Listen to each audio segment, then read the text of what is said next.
आज कांग्रेस ने press conference कर बीजेपी के 3 साल का हिसाब दिया और उन्होंने आनंद शर्मा ने बताया कि पूरी तरह से विफल रही है सरकार। जितनी भी योजनाएं पास हुई है कांग्रेस के सहयोग से पास हुई है। देश में जाति धर्म के नाम पे बीजेपी राजनीति कर रही है। युद्ध जैसा माहौल बना रखा है बीजेपी सरकार ने, क्योंकि 3 साल का हिसाब हम नहीं मांग सके। कांग्रेस के नेगेटिव पॉलिटिक्स में कभी कभी पॉजिटिविटी दिखी अच्छे किरण के रूप में, जहां उन्होंने हमारा समर्थन किया और हम उनके शुक्रगुजार हैं इस बारे में। लेकिन हम उम्मीद करते हैं कि कांग्रेस इसी पॉजिटिविटी को बनाए रखेगी और देश के उत्थान के लिए जो हम लोग काम कर रहे हैं हमारे साथ कंधे से कंधा लगा के खड़े होगी। हमसे हिसाब मांगने की ज़रूरत नहीं है, हम खुद लोगों को हिसाब देते हैं। प्रधानमंत्री खुद लोगों को हिसाब देते हैं, हम लोग सब हिसाब देते हैं, क्योंकि हमारे पास कुछ छुपाने के लिए नहीं है। हम जनता ने बहुत आशा के साथ हमें भेजा है और उन सारे आशाओं पर खरे उतरना हमारा कर्तव्य है। कांग्रेस के जो भी क्रिटिसिज्म है वो लगता है कि खौफ खाई हुई। किस चीज़ का खौफ? देश आज 7% के ग्रोथ से आगे बढ़ रहा है। आपके समय 5.5% का ग्रोथ था। पूरे विश्व में इकोनॉमिक क्राइसिस है, जबकि भारत के मैक्रो इकोनॉमिक इंडिकेटर्स और माइक्रो इकोनॉमिक इंडिकेटर्स, जब आप जाते हैं पैसा लेके बाज़ार में तो आपको पता लगता है कि क्या सिचुएशन है। इन्फ्लेशन सबसे कम है, दामों में कंट्रोल है, लोग खुश हैं। हमने 1 रुपया प्रति माह 12 रुपया साल में लोगों को बीमा दिया। आप इमेजिन नहीं कर सकते हैं। ये गरीबों की सरकार है। नरेंद्र मोदी जी गरीबों के नुमाइंदे हैं।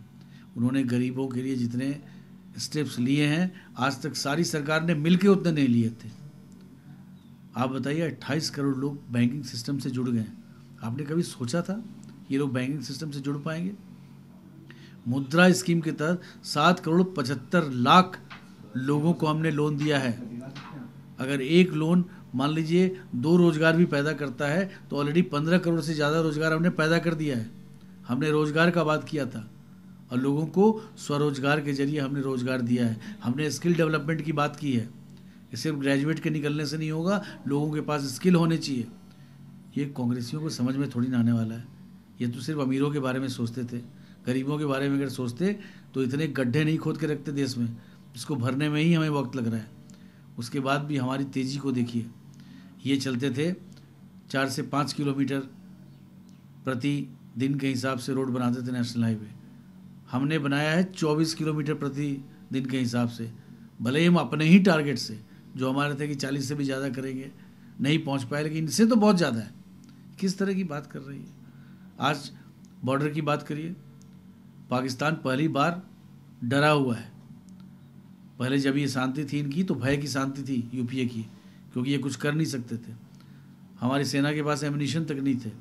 और आज भारतीय सेना आज़ादी के साथ स्ट्राइक कर सकती है जब चाहे, जब उनको ज़रूरत हो। उन्हें पॉलिटिकल लीडरशिप की इंडिकेशंस की ज़रूरत नहीं है। ये सब चीज़ें हुई है, भारत सशक्त हुआ है। जाके लोगों से बात करिए जो लोग बाहर रहते हैं, तब वो आपको बताएंगे भारत को कैसे देखा जा रहा है। ये नया भारत है, स्वर्णिम भारत है, युवाओं का भारत है, और कांग्रेस इससे अलग थलग हो चुकी है। बीजेपी बंगाल में प्रोटेस्ट कर रही है, वहाँ लाठीचार्ज हुआ है। जिस रो को कैलाश विजयवर्गीय लीड कर रहे थे उसी पे लाठीचार्ज हुआ है, क्या कहेंगे? ममता बनर्जी आतंक के थ्रू राजनीति को रोकना चाहती हैं। उन्हें समझना चाहिए कि वो जितना आतंक फैलाएंगी हम उतने ही तेज़ी के साथ बढ़ते रहेंगे और ममता बनर्जी को उखाड़ फेंकेंगे जब भी चुनाव होगा। उनको हमारे ताकत का अंदाज हो चुका है और इसी कारण से वो दमन करने की नीति को अपनाई है। हम इसको कंडेम करते हैं। डेमोक्रेसी में ऐसी घटना नहीं होनी चाहिए। ममता बनर्जी आज 3:30 बजे प्रधानमंत्री से मिलेंगे। वहीं विपक्ष का कहना है कि दोनों नेताओं का मुलाकात अपने राजनीतिक एजेंडों को लेकर के। ठीक है, मुख्यमंत्री प्रधानमंत्री से मिलते रहते हैं, उनके अपने एजेंडा होंगे, इसमें हमें कुछ कहना नहीं है। ममता बनर्जी आज 3:30 बजे प्रधानमंत्री से मिलेंगे। वहीं विपक्ष का कहना है